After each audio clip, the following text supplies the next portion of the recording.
Hey guys, it's time for another chess short. Got a brew, and so we're going to relax and enjoy a game. It's not the longest game in the world, 25 moves, that's all I know. And let's start. So this has been sent in by Hanoi John, rated 11:15. It's a 30-minute rapid, and his opponent Nick 1958-223, rated 10:37. So about 80 points behind. E4, E5, knight F3, knight C6, and we have an Italian game with a bishop coming here. The bishop goes here, it's Spanish, aka Ruy Lopez. Right.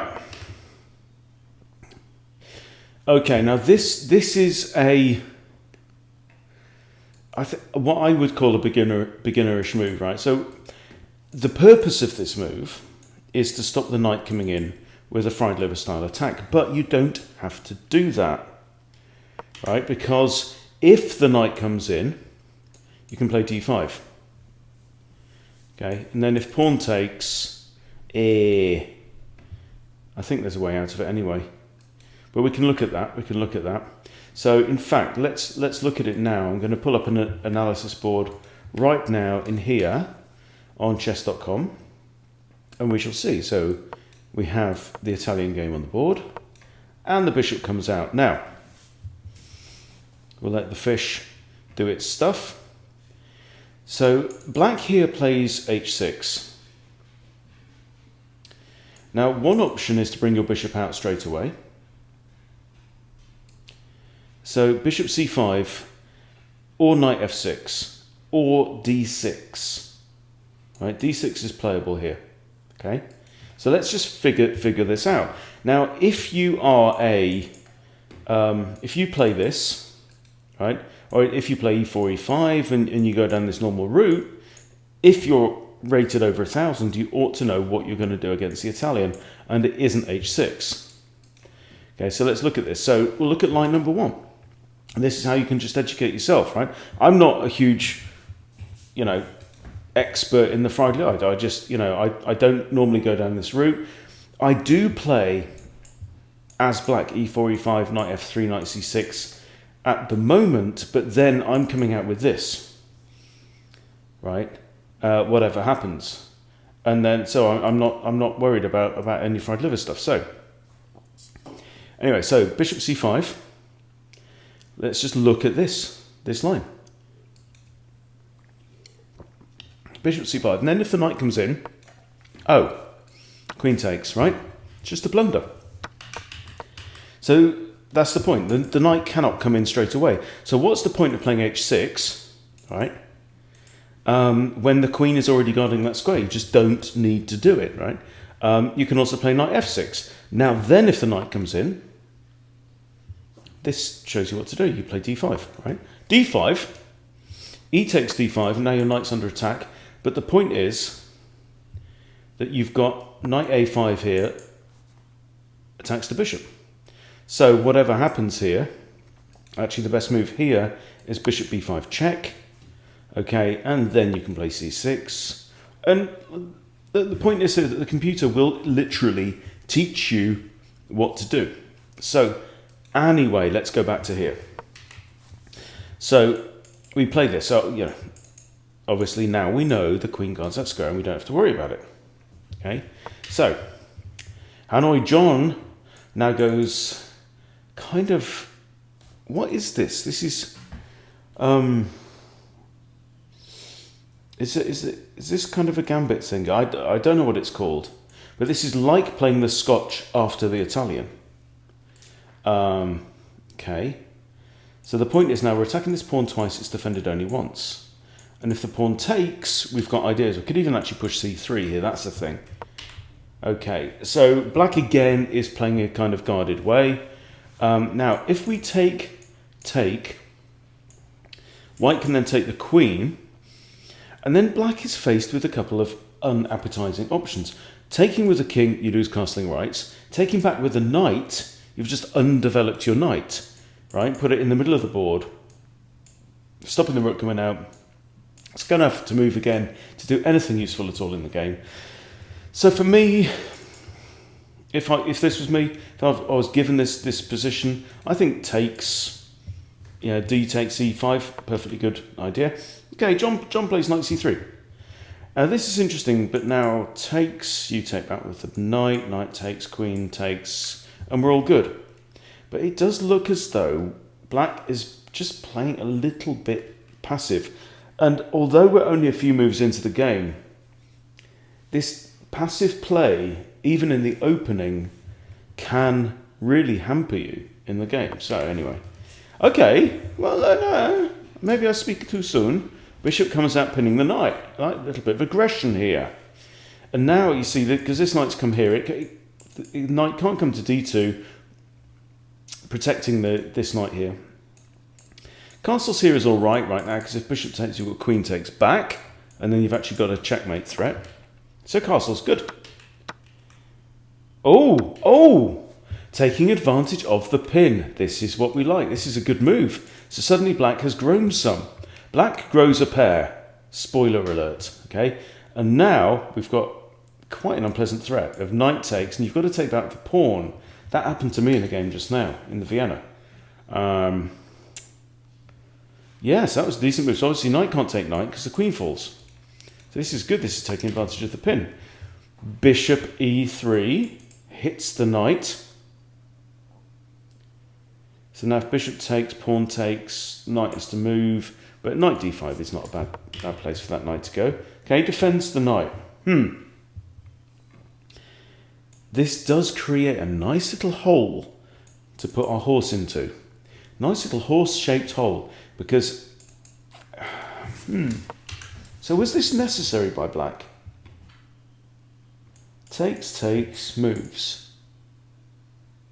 So here's the point. The knight is actually, okay, it is attacked twice. Takes, queen takes. But then bishop takes knight and you have to take back with the g-pawn. Because the queen's actually an important defender of this. So, was this necessary? I don't know. But one thing we do know is that black can no longer protect the d5 square with a pawn. And I would now want to slot my knight into this nice knight-shaped hole here. So, that's what I would do. But John goes bishop takes knight. I imagine c takes, and now nice knight into nice knight-shaped hole, yeah? Yes! Lovely. This is what we call an outpost, because there's no pawn here or here that can ever harass the knight. So the knight can stay there for the duration of the game, or as long as it likes, unless it is attacked by pieces, because ain't no pawns can do it. So John here has a decent structure. 6 pawns, all still at home, and this one in the middle. It looks as though black's got reasonable control over the centre, as in he's got 3 central pawns here, and like a 6+2, and is a pawn up, but he's well behind in development. He hasn't castled. He hasn't got any of his bits out apart from this. So I don't know. I think ideas for white here, queen d3, just breaking the pin, means the knight can move if it wants to, but also if the bishop takes, you can still recapture this. That's a common kind of pattern when you've got a pinned knight situation. The other issue, of course, here is anytime you've got a bishop pinning a knight against the queen and you've got a bishop looking at f7, then you need to check for the best move in chess, which, as everybody knows, is bishop takes f7 check. Now, bishop takes f7 check, if king takes, then the idea is you can move your knight with check, and the king has to move and you win the bishop, right? This is the point. It's a common pattern. It's possible in many, many different openings. However, here, it's not good, and I'll tell you why. Because bishop takes here, king takes, both of these 2 squares are guarded by pawns. So, h6 there, stroke of genius. But also that actually would have been guarded as well by the queen. So it's because we've got this, central setup here, you can't take this pawn with check on the king because he just loses 2 pieces for 1 piece, bang, it's just not worth it. Anyway, so knight comes in the hole, Knight comes out. Okay.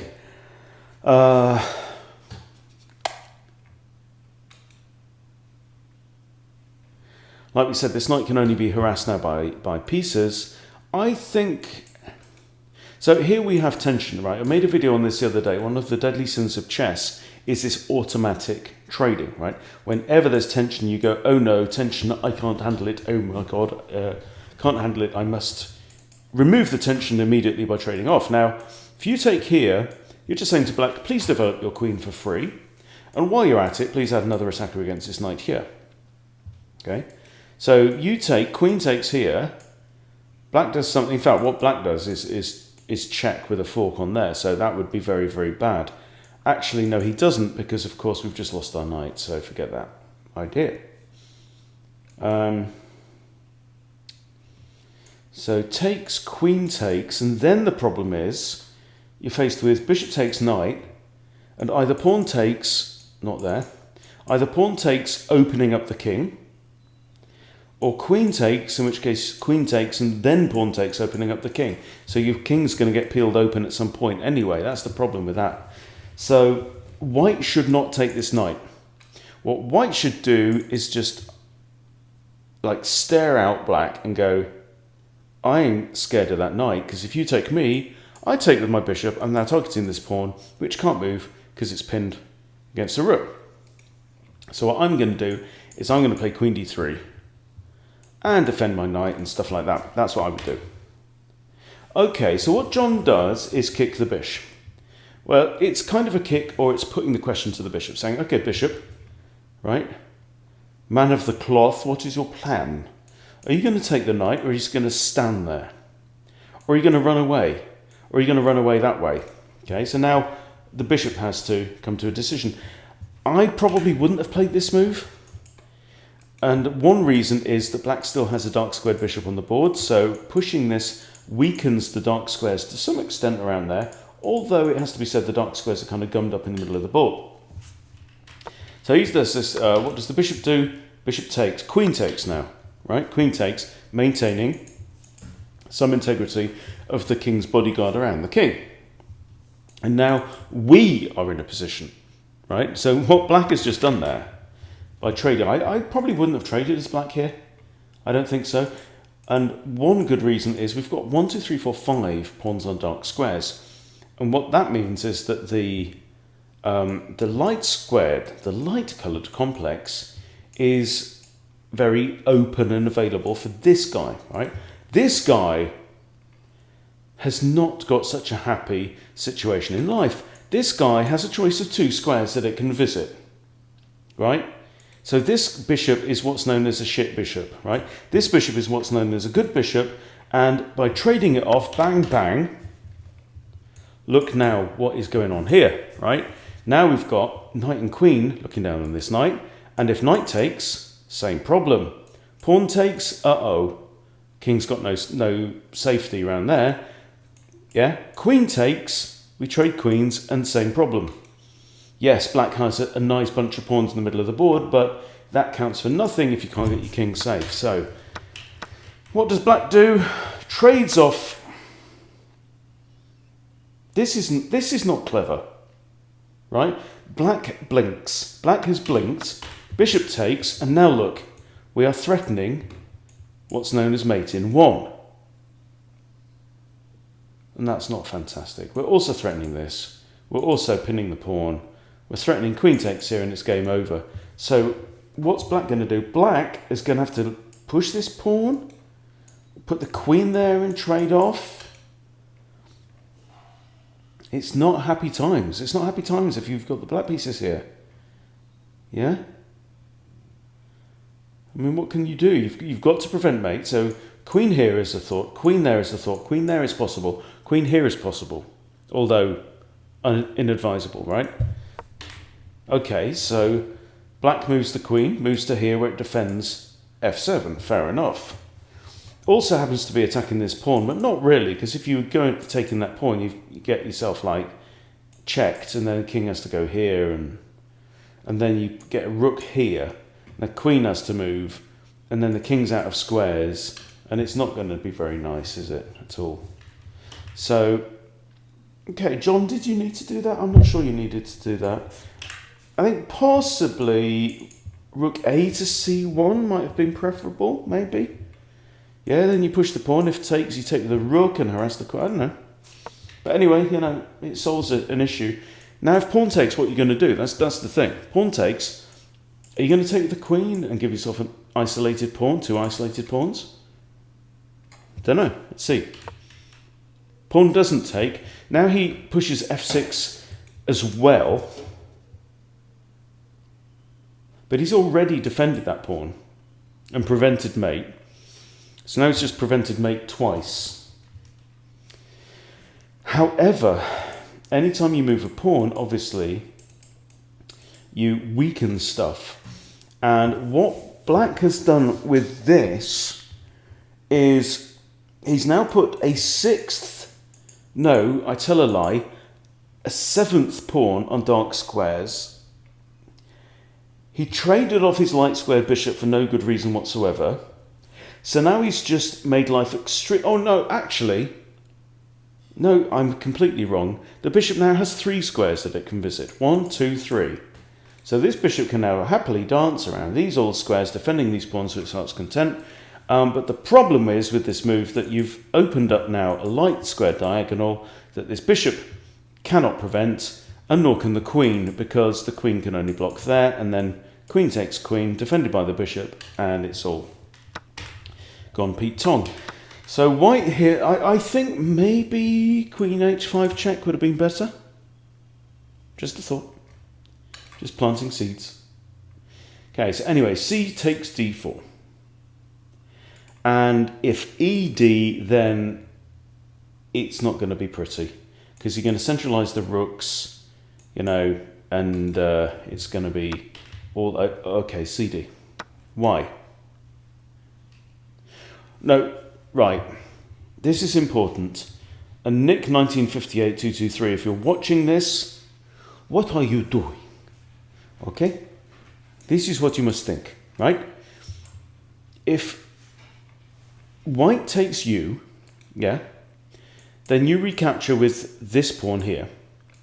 And you've maintained your, a semblance of safety, right? Bishop moves, castle your king, you live on, right? You carry on fighting. With this, right, this pawn isn't going to live, right? This pawn is currently defended by nothing. This bishop can't help, that rook can't help, that rook can't help, the king can't do a thing, neither can this pawn, or any of the other pawns. The only piece that can defend that pawn is this queen. And to be fair, right, she's a little bit too important to have the job of babysitting that guy. So that guy is not long for this world, okay? And then what's going to happen is, a pawn might come up, other pawns are going to have to take, I don't know, but you've now got a semi-open file in line with El Rey, the king. This is not what we want. This is not good. Queen in here, right? I don't know. That wasn't a good move. So anytime you've got tension between pieces, you have to say, okay, if I allow my opponent to take, what do I do? Well, I take back with the d-pawn. And, I survive. What if I initiate the exchange? Well, if I initiate the exchange, then suddenly there's an open file here, or a semi-open file. Not brilliant. So, okay, now John finds the move. John finds queen h5 check. Now, there are only 3 possible things. 1, the pawn is blocked.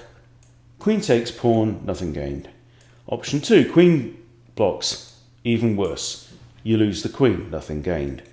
Option 3, king is move to here, okay, and that's what you got to do. So king has to move. Now you've lost castling rights. And now I would probably play rook a to c1, harass the queen, start, removing squares from around this dude here. That's what I'd do. Okay, rook a to d1, coming after this pointless pawn. I don't know about that. Queen moves. Don't take the pawn. This pawn is not a major player, right? What you want to do is checkmate the king. So what would I do here? What would I do? These rooks, by the way, are still in the box. They're not no use whatsoever.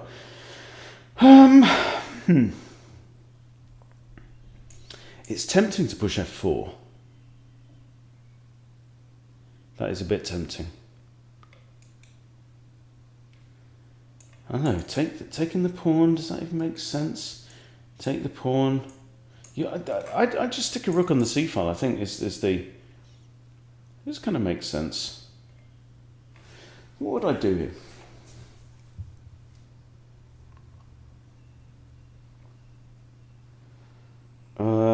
This pawn's defended. The queen's actually quite busy right now. The queen's the only defender of that and that and that. Bishop defends that. Stuff's defended. That's not, but it's defending this. So there isn't a real target right now. So when there isn't a real target, we're actually still down a pawn. Can you believe that we're actually technically down a pawn? But black is absolutely on the canvas. Don't want to push this because then d takes.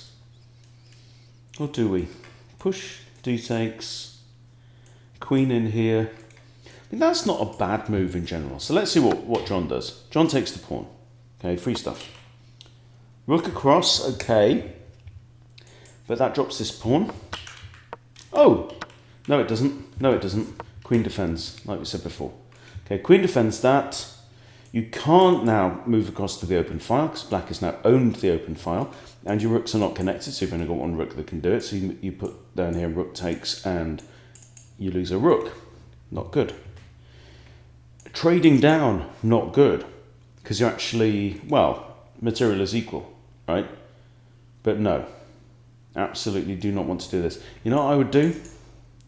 I would double the rooks. I'd move the bishop out of the way and I'd come after this. Something like that. Okay. Rook e1. Adding a third defender to this pawn. What's the plan? I'm thinking maybe something like this. You know, f4, e5, takes, or rook takes, something like that. That might work. Oh, right, we don't have to worry about these two because they defend each other. The queen is undefended and so is the rook. Now you've got two options here. One is trade-off. That's the first thing you'll think of. Second thing you think of is queen d1 defends the rook. Queen d1, that's what I'd play. Right, we don't have a material advantage here. What we have is we have a safety advantage. Opponent's king is in the middle of the board. Our king is safe. That is the imbalance in the game. That's it. Okay. Material is not an issue here. Also, this is actually possible. Maybe trade-off. But you don't want to be just trading off and simplifying because then you're going to get into a position in the ending where it's the imbalance doesn't count. Right?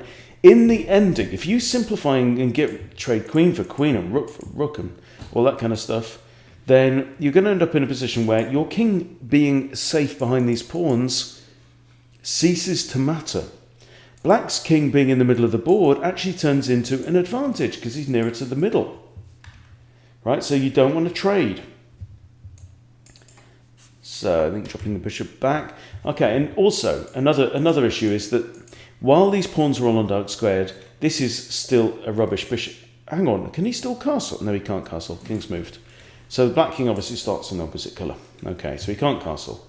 So he's going to struggle to get this rook into the game. So you have to strike. And you can't move the queen back here because the rook falls. So what do we do? What do we do?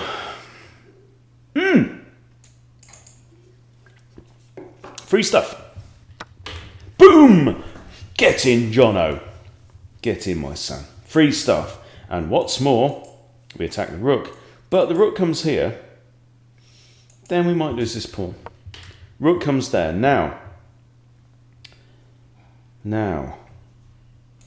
Is that possible? Defending the bishop? Anytime a piece is attacked, there are very, very often multiple things that you can do. There's about 12 different things. From escaping to blocking to taking the attacker to giving check to checkmating your opponent to pinning the attacker. All kinds of good stuff. And one of those, of course, is this, defending the attacked piece.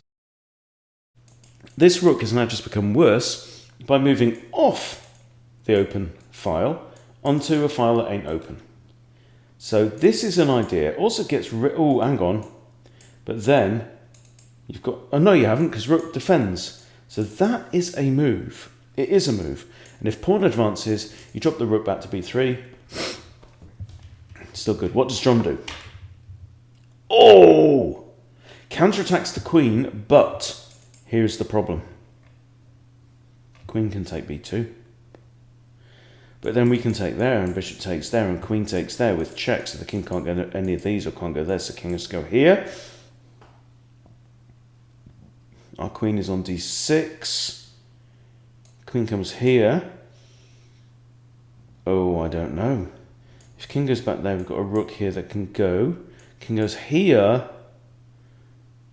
Oh, hang on. King goes here, and you check with a bishop, something like that. Okay, anyway. Queen does take that. Now, material is still equal. Our issue, dude, is that this bishop is now attacked twice, not defended at all. So, do we sack the rook and try and go in for a killing? Or do we try and save the bishop? This is also under attack.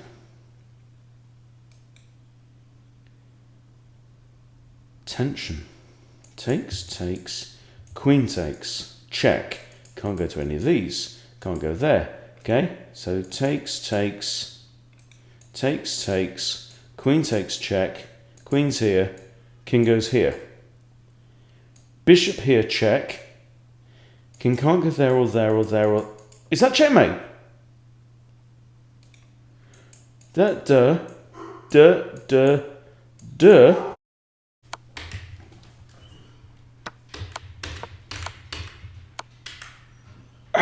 Oh, no, it's not this. Boom.